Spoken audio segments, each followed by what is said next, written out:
1 tahun berikutnya saya menjadi salah satu ketua dengan jumlah anggota terbesar di tanah air kita. Dan setelah itu saya masuk biara menjadi seorang biarawati atau suster. Ibu dan bapak, jujur-jujur saja saya tidak pernah bercita-cita menjadi seorang muslimah. Cita-cita saya menjadi seorang biarawati dan saat itu sudah tercapai.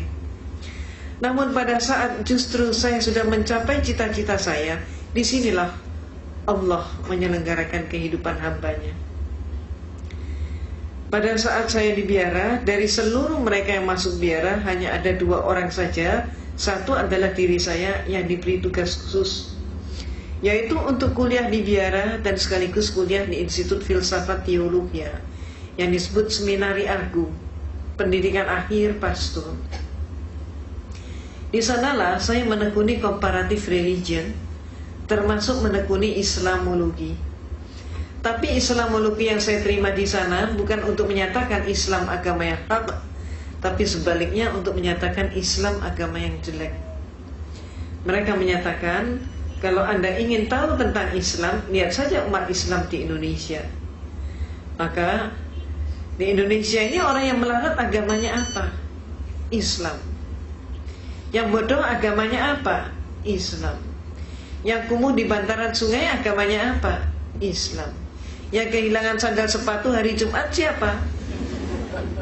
Islam. Yang gak mau bersatu, bercerai-berai terus siapa? Islam. Yang jadi teroris siapa? Juga dikatakan Islam.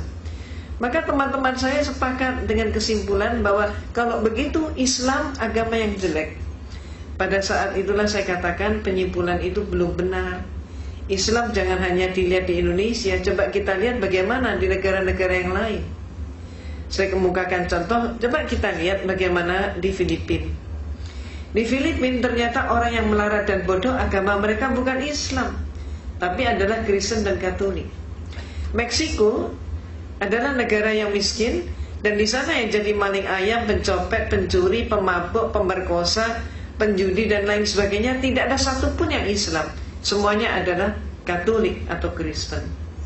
Mesir keadaannya berbalik dengan tanah air kita.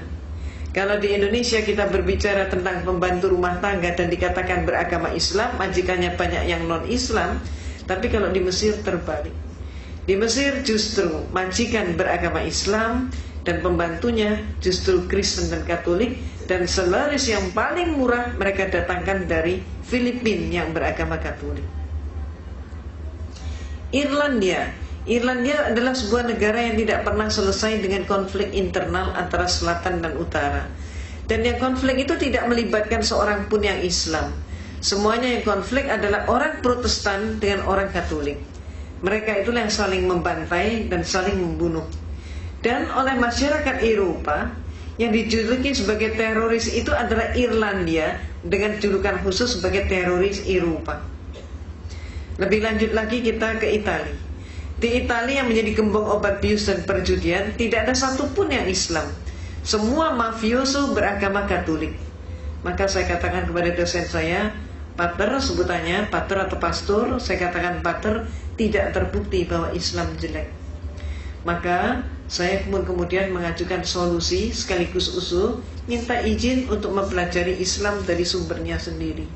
Izin diberikan, tapi dengan satu instruksi, mencari kelemahan Islam. Inilah untuk pertama kali saya berkenalan dengan Islam. Pertama kali saya ngaji, saat itu saya masih di biara dengan kapasitas sebagai seorang biarawati. Tapi ketika saya memandang kitab suci Al-Quran, melihat huruf hijaiyah, saya pun jadi bingung. Ayat ini mana yang depan, mana yang belakang, mana yang atas, mana yang bawah, bingung sekali. Saya amati bentuk hurufnya, lebih bingung lagi. Hurufnya ini kok panjang-panjang, bulat-bulat seperti cendol. Saya nggak mampu. Maka akibatnya, karena keterbatasan waktu, saya putuskan saya harus ngaji dari terjemah. Ketika pertama kali saya memegang terjemah, apa yang terjadi? Keliru juga. Ayat Allah yang saya pelajari itu bukan dari depan ke belakang, tapi kebalik dari belakang ke depan. Dan akibatnya, yang pertama kali saya pelajari adalah surat Al-Ikhlas. Qul huwallahu ahad, Allahu samad, lam yalid wa lam yulad wa lam yakul lahu kufuwan ahad. Malamnya saya ngaji surat Al-Ikhlas, persis pagi harinya saya mendapatkan kuliah teologi di mana dosen saya menyatakan Tuhan itu satu tapi pribadinya tiga. Inilah penyelenggaraan Allah. Sehingga malam harinya ada kekuatan yang mendorong saya untuk kembali ngaji. Allahu Ahad. Ini yang benar menurut suara hati saya begitu. Maka hari-hari berikutnya saya dialogkan dengan dosen saya. Saya katakan, Pater, saya belum paham hakikat Tuhan. Maka kemudian dosen saya pun bertanya, bagaimana mungkin seorang biarawati tidak paham hakikat Tuhan? Kaget sekali dia. Maka dia pun maju ke papan tulis, menggambar sebuah segitiga sama sisi. AB sama dengan BC sama dengan CA. Saya ditanya, segitiga ini berapa? 1. Sisinya berapa? 3. Itulah Tuhan itu satu tapi pribadinya 3, kata dosen saya. Maka kemudian saya pun mengatakan, kalau demikian Pater, suatu saat nanti kalau dunia sudah semakin maju, ipteknya pun semakin berkembang, Tuhan itu kalau cuma 3 pribadi tidak akan mampu untuk mengurus dunia. Paling setidak-tidaknya harus mendapatkan penambahan menjadi 4 pribadi. Jawab dosen saya, tidak bisa. Saya jawab, bisa saja. Maka saya pun maju ke papan tulis, menggambar segi 4 sama sisi. Kalau dosen saya menyatakan Tuhan itu pribadinya 3 dengan menggambar segitiga, maka saya gambar segi 4 sama sisi, sah-sah saja kalau saya katakan Tuhan itu pribadinya 4. Apa kata dosen saya? Tidak boleh. Kalau tadi tidak bisa, sekarang menjadi tidak boleh.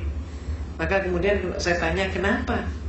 Jawabnya, ini dogma. Dogma adalah hukum atau aturan yang dibuat oleh pemimpin gereja. Maka saya tanya, Pater, kalau saya belum paham dogma itu bagaimana? Dia mengatakan, Anda paham atau tidak, terima saja, telan saja, dan jangan dipertanyakan. Kalau Anda bertanya, kalau Anda ragu, hukumnya dosa. Walaupun saya sudah dijawab seperti itu, tapi malam hari ada keinginan yang demikian kuat untuk kembali mengkaji Al-Quran. Demikian terus-menerus terjadi, sehingga saya pun semakin ingin berdialog dengan dosen saya tentang masalah konsep Tuhan, tentang masalah tauhid, kalau kita menyebutnya demikian. Maka antara lain saya pernah bertanya, Pater, yang buat meja ini siapa? Saya pernah bertanya begitu. Maka kemudian dosen saya nampak dia menangkap ada sesuatu yang lain di balik pertanyaan saya. Dia tidak mau menjawab, bahkan saya disuruh menjawab sendiri. Dan saya pun menjawab. Saya katakan, Pater, kalau menurut saya yang membuat meja ini pasti tukang kayu. Lalu kenapa? Pasti tanya lagi dia. Saya jawab, kalau menurut saya meja ini walaupun dibuatnya setahun yang lalu, sampai 100 tahun kemudian meja ini tetap meja, tidak berubah menjadi tukang kayu, dan tidak ada satu pun meja yang mampu mengubah dirinya menjadi tukang kayu. Tukang kayu tidak boleh dipersamakan dengan meja. Maka dia pun bertanya, apa maksud Anda?